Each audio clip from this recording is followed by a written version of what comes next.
Beletrina v živo. Feri, pozdravljen. Pozdravljena. Z velikim veseljem sem prebrala tvojo novo knjigo Kurji pastir. Moj prvi odziv, bila sem zelo ganjena.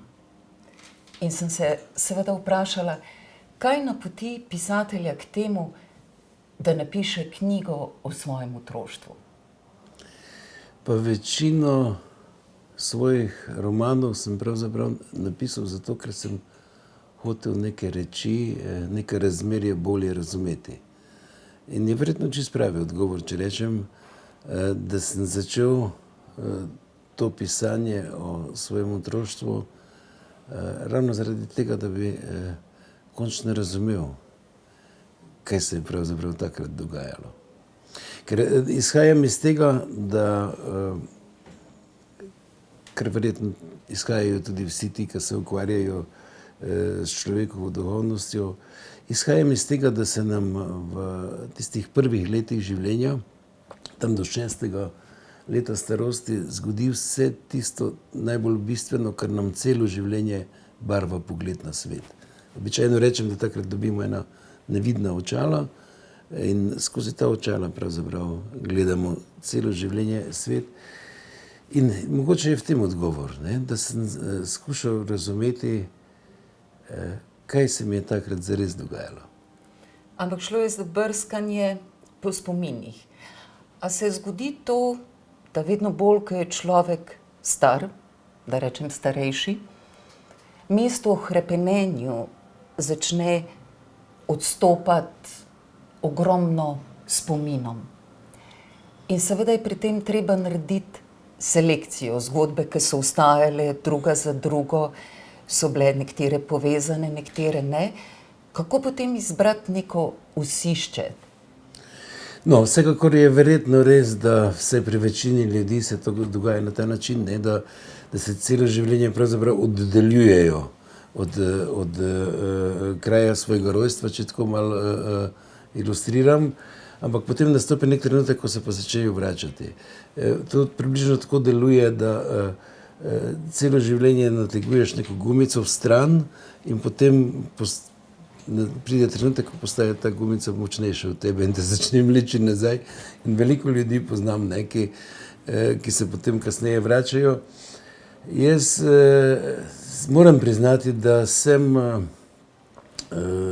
malce računal z nekim tem spominom, ki pride z leti, ne, spominom starih ljudi, ampak sem se v bistvu zelo uštel.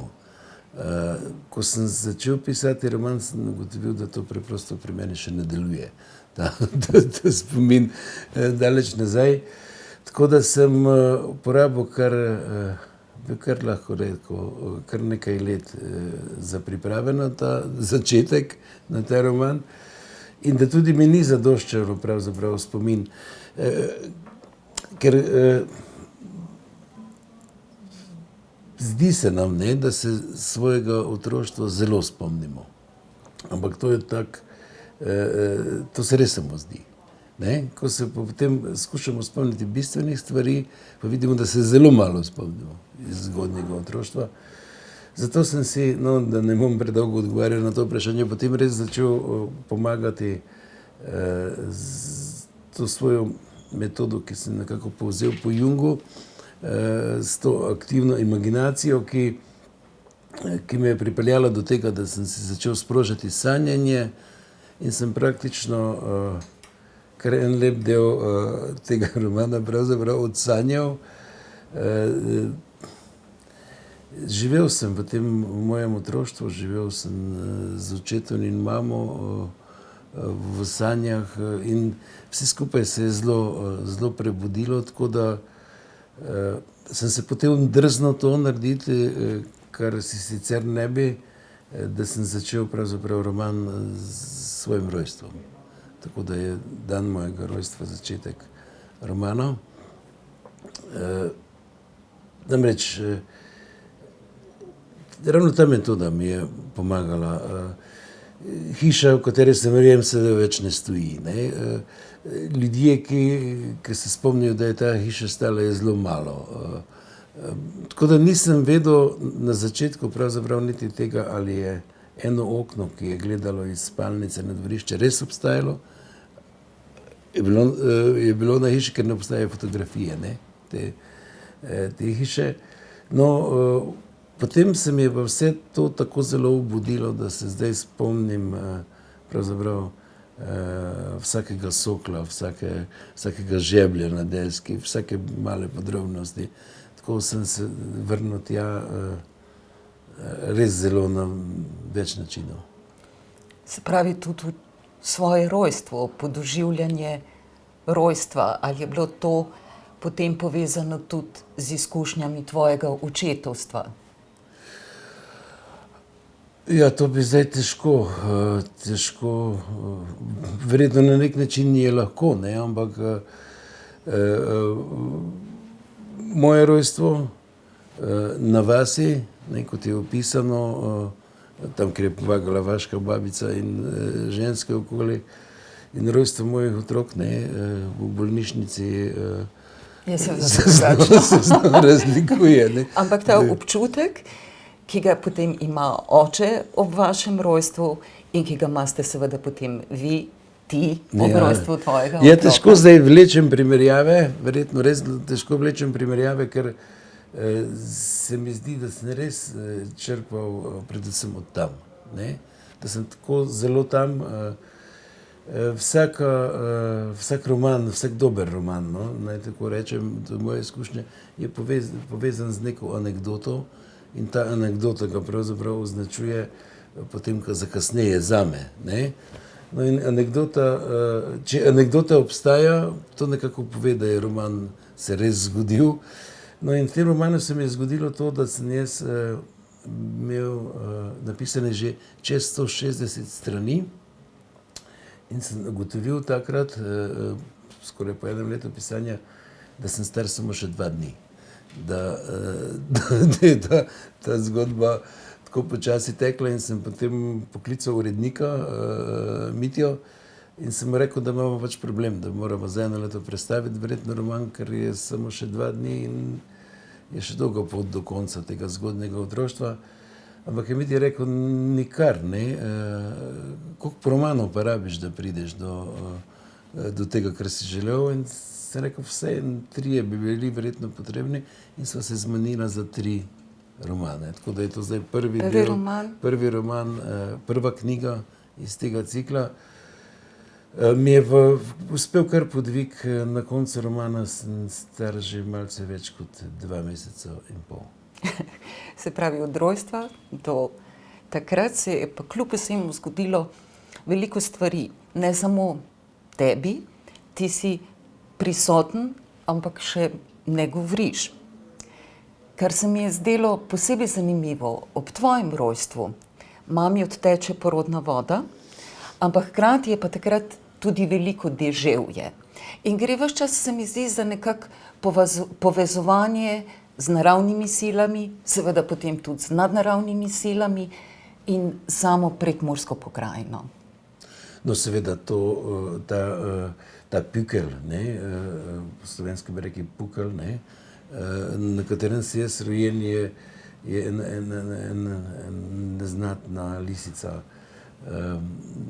tam v tej pokrajini, ne, izgubljena, kakorkoli, lahko z različnimi metaforami govoriva, ali na koncu sveta, ali Bogu za hrbtom, ali ob železni zavesi, ne, ki je takrat pač zamejevala tam gibanje. In jaz sem seveda v tem omrežju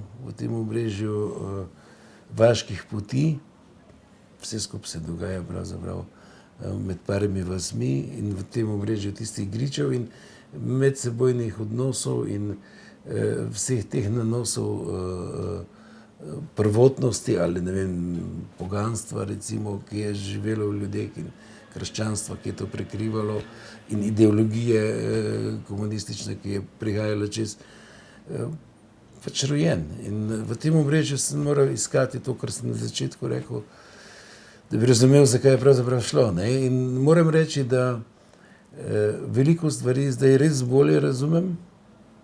Razumem, zakaj sta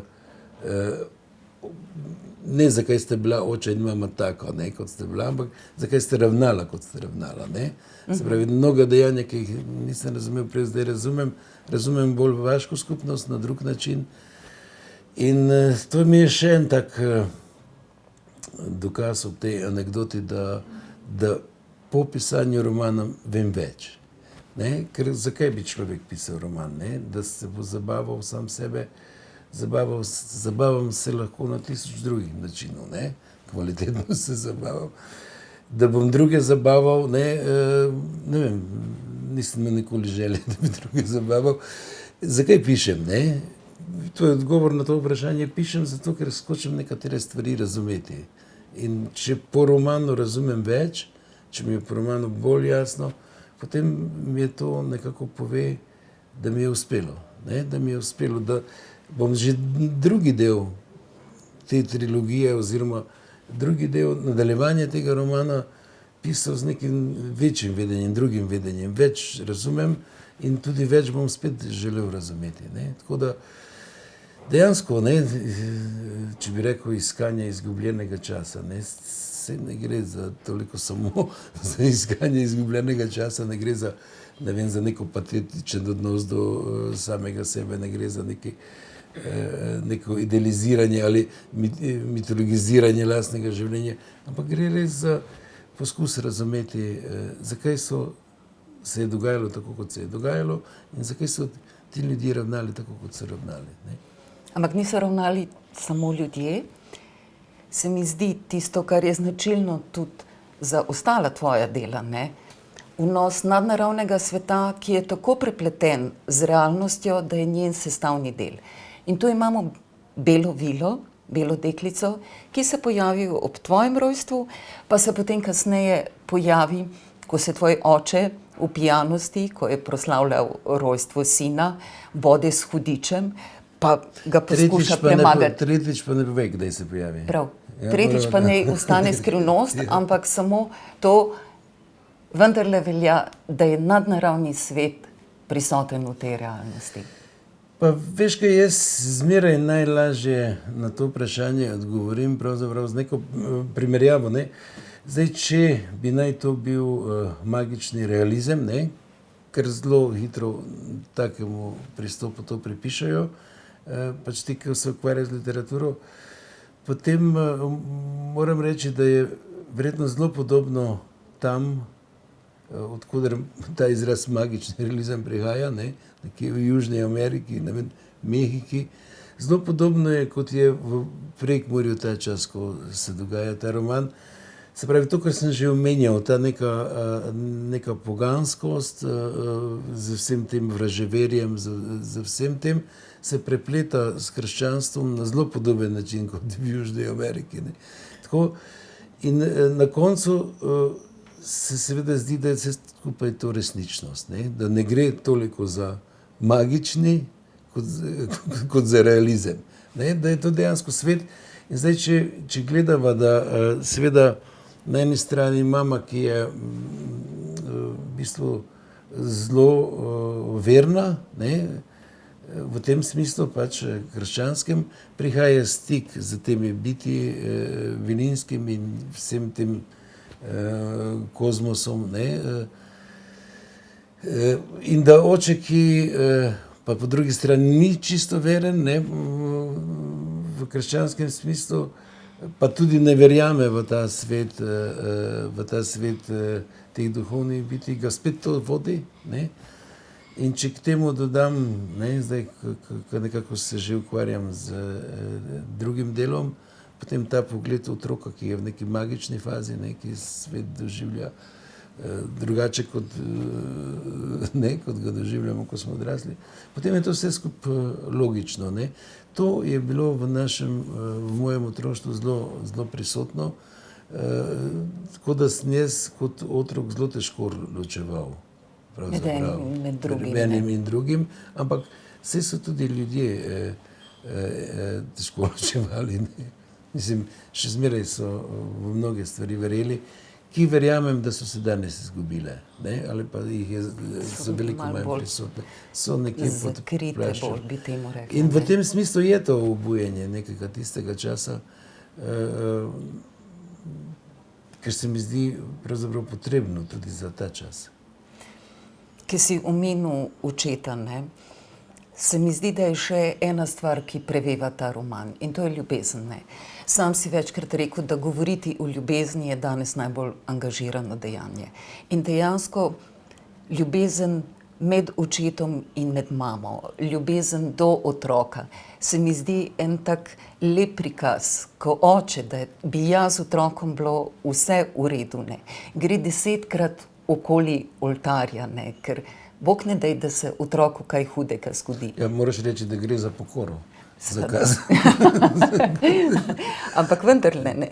Tukaj se mi zdi, da je to naredil iz ljubezni do otroka. In to takrat, ko pride do imena Kuri pastir, ko proslavljajo v gostilni tvoje rojstvo in ko se nekdo obregne, ne mislim, pa kaj bo Kuri pastir, ne, saj imate samo kure doma, s tem se pač pokaže na revščino, pa se oče odločno postavi in reče, on bo še več kot inženir. Kako bi oče sprejemal tvoje pisanje, ko si postal več kot inženir? Ja, se ne vem, kaj sem postal, nisem nikoli o tem razmišljal. Ampak oče je bil res poseben človek tudi v tem dojemanju, ne? Tako kot me ni nikoli pravzaprav vzgajal ne vem, z strašenjem ali ne vem, z tepežem, ne vem, kako se to vzgaja, z neko tako težko roko ali kako se to reče. Ampak je zmeraj vzgajal z vzgledom, ne? To je bila njegova posebnost, to mi je dal v življenje, tisto največ se mi zdi meni, ko si prej vprašala za moje otroke in zdaj že vnuke. Tako me tudi ni skozi mene uresničeval svojih želja. Ne? On je dejansko, po moje je to ljubezen, ne? Če ti nekomu želiš dobro, želiš mu največ, ampak ga ne siliš, da bi uresničil tvoje ideale. On je sprejemal mene takega, kot sem, z vsem tem, kar sem prinašal, ne? Ker jaz sem v življenju hotel biti marsikaj, vsem, njemu je bilo vse v redu, ne? Če je tebi v redu, potem je tudi meni v redu. Potem je tudi meni v redu, ne? In jaz sem se tudi tega od njega naučil, ne? Mogoče zdaj poenostavljam, ampak na koncu je zmeraj tako izpadlo, ne? V tem njegovem odnosu in do sveta in do ker je po drugi strani pa vodilo do mnogih paradoksov, ne? Ker je bil pravzaprav skregan s celim svetom in z vsem okoli sebe. Ne? Pa je tudi zelo, se mi zdi, izrazito izražal čustva, v končni fazi tudi čustva veselja. Se spomnim tega dela v knjigi, ko seveda ne velja, če jo imenujeva anekdota, da ne razkrivaj. Ne bom preveč, da njegov otrok ni njegov otrok. In je seveda to zavrženo, ne bom povedala na kakšen način, da vzbudiva radovednost bralcev. Ampak se mi zdi tisto veselje, ki ga pa takrat prevzame, je tisto veselje in opis tega veselja se mi je zdel, da mi daje pravico, da preberem odlomek. Vesel, če ga prebereš, seveda. Vidiš, imam listke, na enem piše Uvod pokrajina in na ta drugem piše Pišteko veselje. On se vrne domov in seveda to veselje deli s tvojo mamo. Pa kaj ti je? Je vzkliknila. Kaj mi je? Se je smejal. Nič mi ni. Je odgovarjal in še kar tekel. A nekaj mu je že bilo, o tem je bila prepričana. Saj jo je nosil s čudežno lahkoto, čeravno je bil manjši od nje in se je med nosečnostjo zredila. Dirjal je z njo po dvorišču, nato jo je nesel še okoli hiše in je imel še dovolj moči, da se je napotil po ogradi do vrta. Čudila se hihitala in prosila, naj končno le odneha, a ga je še kar razganjalo, da se je podil in hrzal kot žrebiček, ki so ga po dolgem času izpustili iz hleva. V resnici je bil videti otročje. Tako se pač včasih strga otročaju, ki mu ob vsej vnemi ni več mogoče ničesar dopovedati, mož pa je bil vendarle možak in bolj resne sorte. Se ti je zmešalo? je spraševala. Si se nažlampal? Je ugibala. Kaj si bo pa kdo mislil? Briga me, je odgovarjal Pištek, ki je bil že krepko zadihan. Ured naj mi pihnejo, je vzklikal. Cela fara mi dol visi, je zagotavljal in je nikakor ni želel spustiti iz naročja, čeprav je vmes pobrcala in ga je zanašalo. Se mi zdi, da sta oče in mama imela nek poseben odnos. Kaj pa vem, to težko sodim. Mislim, imela sta tak odnos, kot je v romanu opisan. Ne? Zdaj, kad mogoče ti celo bolje poznaš ta hip, ker si sveže brala kot jaz. Mislim, da roman na tak način, kot pač pri meni nastaja, seveda nastaja iz zavednega in nezavednega, kar sem skušal prej pojasniti, in dejansko razkriva stvari take, kot so. Ne? Zdaj, seveda je ta odnos bil zelo kompleksen, ne? Mislim, večplasten. Jaz sem ga takrat drugače videl, kot ga recimo vidim zdaj. Veliko se je kasneje v življenju zgodilo po tem dogodku, kar je potrdilo to, kar praviš, ne? Ampak zmeraj sem zdaj pravzaprav malce v takem položaju, ne, da želim ostati pri tem romanu, ne? Seveda mi pa roji okoli njega veliko tega, kar bralci iz njega ne bodo izvedeli, ne? Ali kar se bo še kasneje izpisalo, ne? Tako da, veš, to je ta nek občutek, ko se vračaš v otroštvo, ne? Če odkriješ zgodbe, ne? Če odkriješ zgodbe, ki govorijo, potem se to začne razpletati, ne da vidiš, da je neskončno veliko zgodb, ne? Verjetno vsako otroštvo jih pravzaprav hrani take in drugačne, ne? Ampak naš spomin je, tisti prvi spomin, ki sem prej govoril o njem, ki se mu zdi, da je vse mogočen, je bil pravzaprav zelo površen, je zelo malo, enoplasten je, ne. Jaz mislim pa, da zdaj sem res že lahko govorim to, da mi je uspelo to nekako razpreti, da sem vstopil tja. Ampak to tudi s pomočjo zgodb drugih junakov, tudi s pomočjo zgodb drugih prihaja junakov, vsak svojo zgodbo in tisto, kar se mi zdi super, je to, kako se v bistvu te zgodbe prepletajo med sabo, ker je seveda nek določen izbor, neka selekcija teh zgodb, ampak hkrati utrjujejo neko, bom rekla, osnovno pozicijo ali pa zavedanje v svetu. In ko greš v spomin svojih junakov, to mi je ostalo v spominu, ker je nekako sporedna zgodba o tvojem imenu, Franc, ko se oče spominja, katerega Franca pa je poznal, ne, pa se spomne nesrečne smrti, ne, svojega kolega, delavca, ki so gradili Litostroj, se mi zdi, da je to zelo pazljivo izbran dodatek. Si to zgodbo večkrat slišal, ko je oče pripovedoval? Ja, ta zgodba je del mojega, tistega otroškega spomina že, ne. Mislim, ja, namreč jaz sem imel to srečo, da sta bila oče in mama res sjajna pripovedovalca, ne. To mi je nadomeščalo vse knjige, to, kar česar do osnovne šole nisem imel, ne. In mama je pravzaprav bila vezana na ljudsko izročilo v svojem pripovedovanju, oče pa je delal iz vsega zgodbe, kar se mi je zgodilo, ne. Tako da je pravzaprav celo njegovo to pač življenje nekako meni bilo prenešeno z njegove strani že v obliki zgodb, ne. In to so zgodbe, ki seveda se ni mogel zmeraj novi izmišljevati, ne. Tako kot se nam v otroštvu takrat je ponavljala, ne vem, Pepelka pa Sneguljčica, ne vem, kaj se zdaj otrokom ponavlja, ne, ampak tako so se te njegove zgodbe ponavljale. Pa so se malo spreminjale? Spreminjale so se pa pravzaprav vse zgodbe, tudi pravljice, ne, tudi pravljice so imele v tem ljudskem pripovedovanju drugačne konce, kot so jih kasneje potem spoznaval. To je neka živa, mogoče tudi sreča pravzaprav, ne, da sem odraščal takrat, ko je pripovedovanje še živelo, ne, to ljudsko pripovedovanje.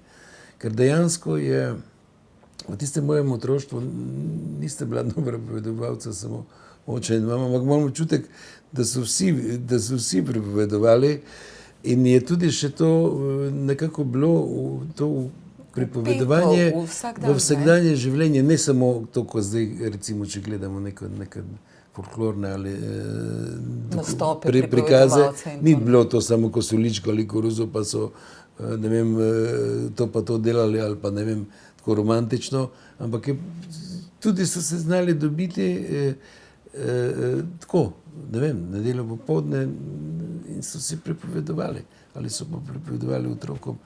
To je res živelo pripovedovanje, to ni, in to je velika sreča, ne, ker jaz vem, da so zgodbe pravzaprav najpomembnejše, ne, da do arhetipov, do simbolne govorice, do vsega tega prihajamo lahko samo preko zgodb, ne, in da je pravzaprav ta svet povedan z zgodbami, ne, in da se vrednote v tem svetu ohranjajo z zgodbami, ne, saj ne gre drugače.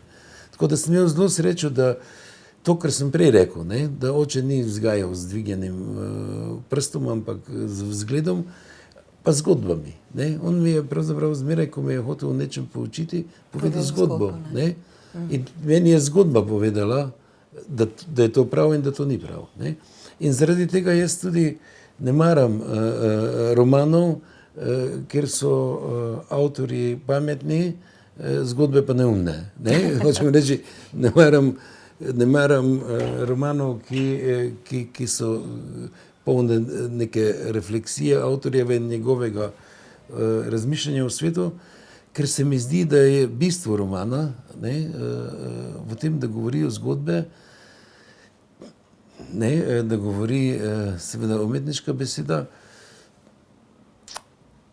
Tam, kjer se začne komentar, se pa začne esej, pa se začne nekaj drugega. Ne, tako da je v bistvu razmišljanje, ki bi si ga na nek način pol bralec sam naredil. Ja, dobri romani iz tega sveta si to Ubaveva pripoveduje zgodbe, pa tudi, če ta zgodba ni sestavljena, ne, tako kot zdaj zamišljamo, ne, v nekem trikotniku Frejtekovem, ampak je razbita na 1000, ne, tudi če je zrcalo zdrobljeno, ampak zgodba še zmeraj obstaja, ne, te zgodbe so pomembne, ne. No, te tvoje zgodbe, ki so v knjigi, so meni dale veliko za razmišljati. In tisto, kar mi je bilo pa še posebej simpatično, enkrat si rekel, da sta dve pravljici, ki sta ti ostali v spominu. Pravljica o beli kači in o zimi in sirotici, ne. In se mi zdi tudi umeščenost te pravljice o zimi in sirotici, ne, ki je v Kačjem pastirju, se mi je zdela ravno na pravem mestu, ne. Tako se mi zdi, ja, gre tudi za eno empatijo do junakov, ker vendarle živijo na nekem obrobju in ne nazadnje v veliki revščini. Ja, pa tudi vmestitev te, kar si rekla, te pravljice pravzaprav pokaže, ne, da so jo uporabljali za to, da so nekaj povedali v tem svetu, ne, da so otrokom nekaj razložili, ne. Se pravi, v praksi je uporabljeno, če tako rečem, ne. Ena izmed sporednih zgodb je pa tudi zgodba tvoje sestre, ki je še v času šolanja morala iti tako rekoč služiti, ki čuti pač, ima določeno čustvo do prihoda brata, ki to lahko povema, ki 18 let je stara, ko dobi mlajšega bratca. Ampak ta njena skrb do tebe se mi zdi, da pride v odlomkov, tam, kjer starše prepričuje, kako naj poskrbijo zate, da ne bo vse skupaj se zgodilo temu otroku, da bo ostal v revščini, da se bo boril na tak način, kot se je morala ona. Se mi pa zdi, da v tem primeru gre pa res za eno veliko sestrsko ljubezen. Pa če dovoliš, Feri, sam kratek odlomek. Mala Trejska ni vedela, zakaj je oče cincal. Šlo je za napeljavo elektrike. Le to se ji je že dozdevalo, da na koncu spet ne bo ničesar. Ne elektrike, ne nove hiše. Zato je postajala vse bolj nestrpna, spoznala je, da se jima ne bo dalo ničesar dopovedati in da bo že jutri vse tako, kot ko je zbežala od doma. Ta nepredvideni otrok, na katerega sta bila tako zelo ponosna, pa bo odraščal tu tako, kot je rasla ona. Z vsakim večjim krogom, ki ga bo znal napraviti okoli hiše, bo spoznaval, da je tam svet drugačen kot na peklu.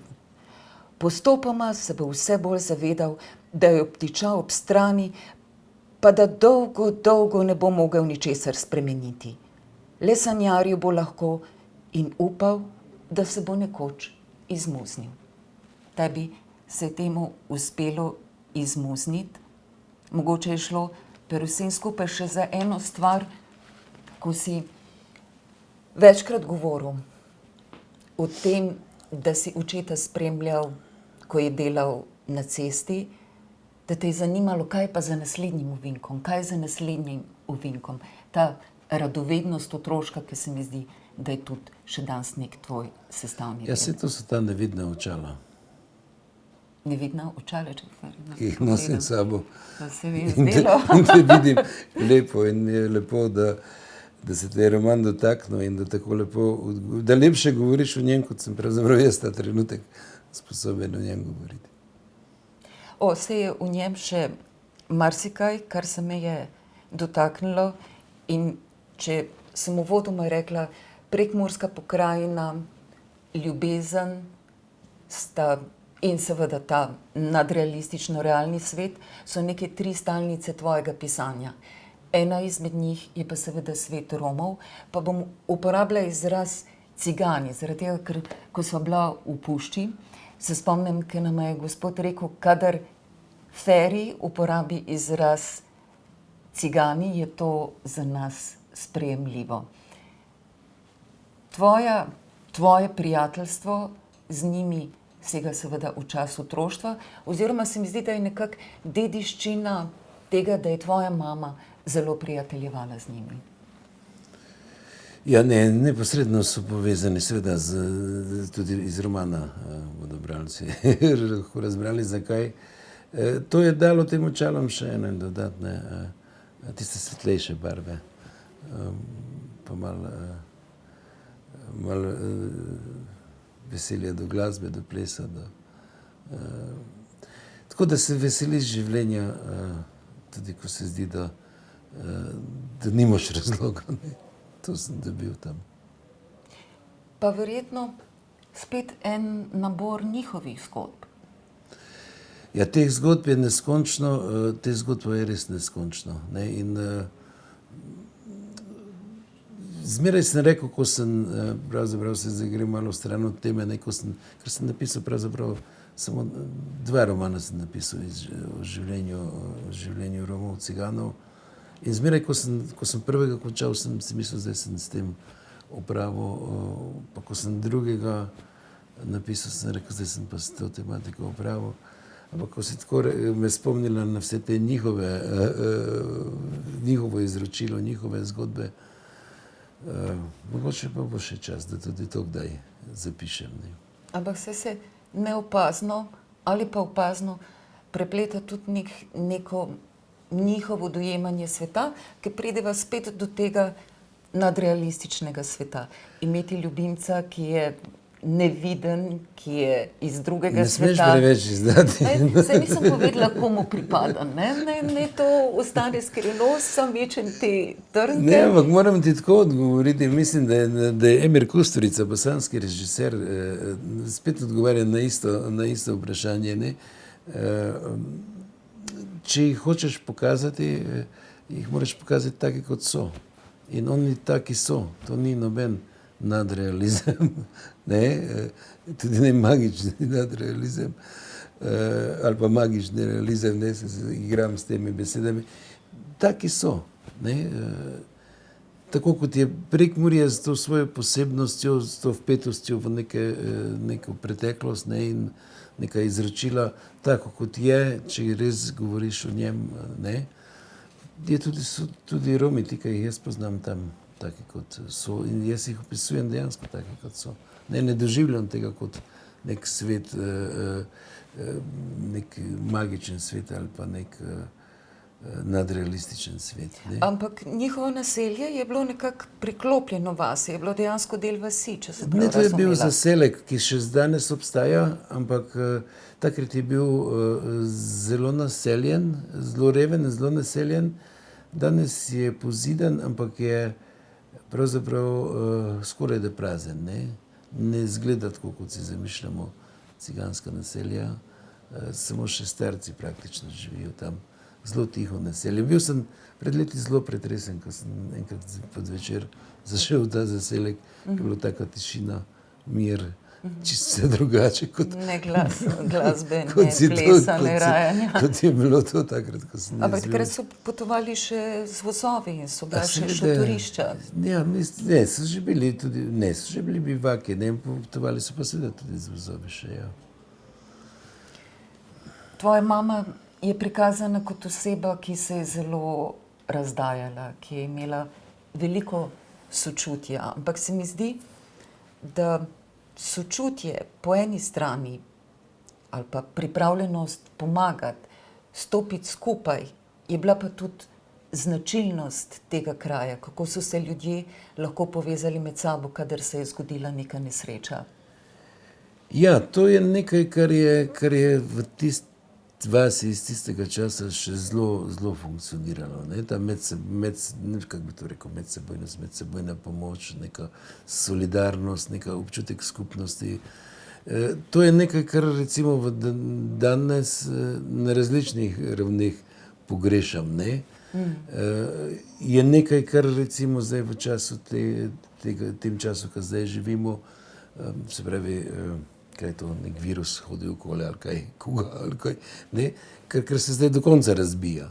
Ker zdaj, takrat so se ljudje srečevali, si pomagali, se vlekli iz dreka, se pošigali v drek, ampak je to bila neka medsebojnost, vaška, ki je ljudje moje generacije, ki prihajajo iz vasi, se spomnijo. Ampak to je bilo prežeto res z neko empatijo, z odgovornostjo konec koncev za drugega, za soseda. Zdaj je pa to vse v neki blokadi, že tako je čas to razbil in je ob vse te individualizacije, ki smo jo priča, je zdaj pa še prepovedano pravzaprav pomagati drugemu. Pa prepovedano je objemati, prepovedano je poljubljati, prepovedano je nekomu pokazati, da ga imaš rad.